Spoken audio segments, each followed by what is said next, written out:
આજે તમને એક એવી ઘટનાથી વાકેફ કરાવીશ જે ઘટના નથી, કોઈ ફિલ્મની સ્ટોરી।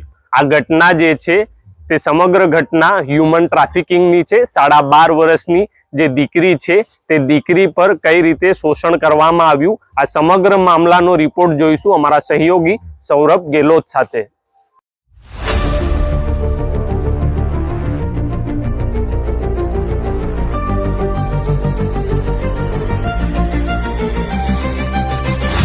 મિત્રો, આ કહાની આપને કહેવા જઈ રહ્યો છું, જેમાં દાહોદ જિલ્લા પોલીસને હ્યુમન ટ્રાફિકિંગ કેસમાં એક મોટી સફળતા મળી હતી।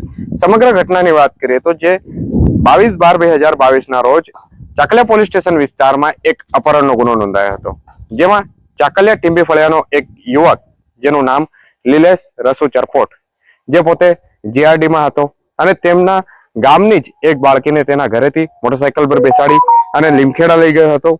ત્યારબાદ ત્યાંથી તેને સુરત જતી એસટી બસમાં ભોગ બનનાર દીકરીને બેસાડી દીધો હતો। બનાવ સંદર્ભે પોલીસે ગંભીરતા દાખવી અને અપહરણનો ભોગ બનેલી દીકરીની શોધખોળ હાથ ધરી હતી। જે અન્વયે અલગ અલગ ટીમો બનાવવામાં આવી હતી, જેમાં ટીમો સુરત, મુંબઈ તેમજ દેશના અલગ અલગ વિસ્તારોમાં રવાના થઈ હતી। તપાસ દરમિયાન ભોગ બનેલ દીકરી તેના ફોઈના ઘરે આવી હોવાનું પોલીસને જાણકારી મળી હતી। મિત્રો, આપને સવાલ થતો હશે કે ભોગ બનેલી દીકરી તેના ફોઈના ઘરે કેમ આવી હતી?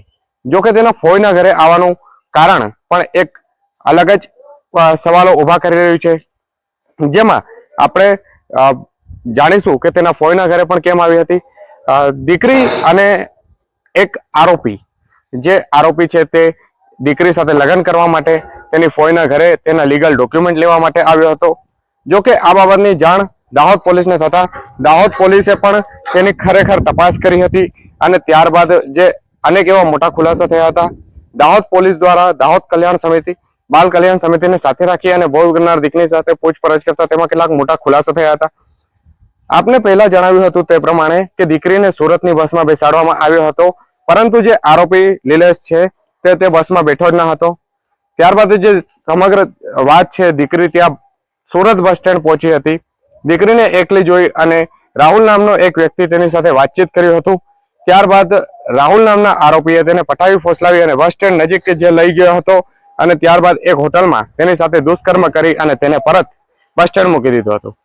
ત્યારબાદ અન્ય બે વ્યક્તિઓ, જેમનું નામ આનંદસિંહ અને પૂજા, જેઓ દીકરી પાસે આવ્યા હતા અને દીકરીને એકલી જોઈ તેને પોતાના ઘરે લઈ ગયા હતા।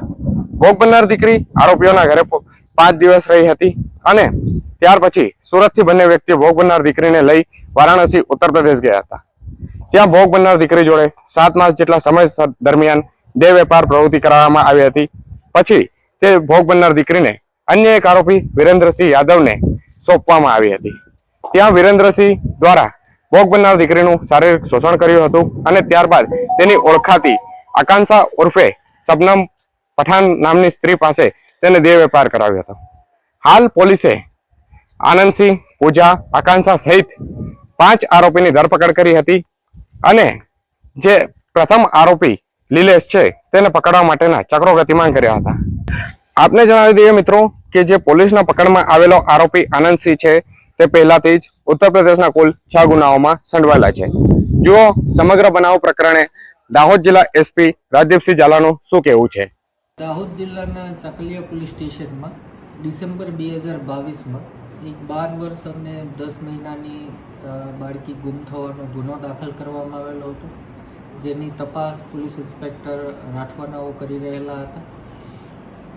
પોલીસ દ્વારા social media, technical intelligence, human intelligence, અહીંથી સુરતથી મુંબઈ અલગ અલગ જગ્યાઓએ તપાસ હાથ ધરવામાં આવેલી હતી। આ દરમિયાન પોલીસને બાતમી પ્રાપ્ત થઈ કે એ છોકરી એના ફૈબાના ઘરે આવે છે અથવા આવી રહી છે। એના આધારે પોલીસે ત્યાં વોચ ગોઠવી અને છોકરી અને એની સાથે એક આરોપી મળી આવતા દીકરીને રેસ્ક્યુ કરવામાં આવેલી છે।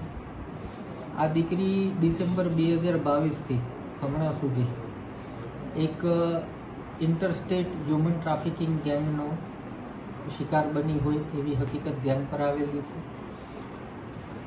આખી ઘટના એ પ્રકારની છે કે આ જે બાળકી છે એને એક જીઆરડીમાં જે તે સમયે કામ કરતા લીલેશ ચરપોટની સાથે સંપર્ક હતો લેલેશ ચરકોટે તેમને ફોસલાવી ભોળવી આપણે બંને ભાગી જઈએ કરી અને દીકરીને તૈયાર કરેલી અને એને મોટરસાયકલ મારફતે બસમાં સુરત જતી બસમાં બેસાડેલી અને જણાવેલું કે હું પાછળથી આવું છું.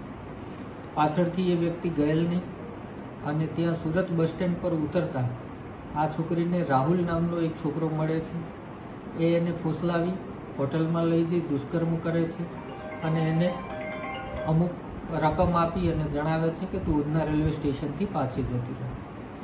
ઉધના રેલવે સ્ટેશન પહોંચતા ત્યાં રિક્ષા ડ્રાઈવર આનંદસિંહ ઠાકુરના સંપર્કમાં છોકરી આવે છે. આનંદસિંહ ઠાકુર એને સ્વેટર લઈ આપે છે અને એને પોતાના ઘરે લઈ જાય છે. આનંદસિંહ ઠાકુરની સાથે લિવ ઇન રિલેશનમાં રહેતી પૂજા નામની યુવતી ઓલરેડી સેક્સ રેકેટ ચલાવતી હતી. આ પૂજા અને આનંદસિંહ બંને અઠવાડિયું ત્યાં સુરત રોકાયા બાદ આ દીકરીને લઈ અને ઉત્તર પ્રદેશ વારાણસી પાસે પોતાના ગામડે લઈ જાય છે. ત્યાં 1 વર્ષ તેને રાખે છે. 1 વર્ષ દરમિયાન તેની પાસેથી ખૂબ દુષ્કર્મ અને ખરાબ પ્રકારના જે સેક્સ રેકેટ હોય છે એમાં દીકરીને ધકેલી દે છે.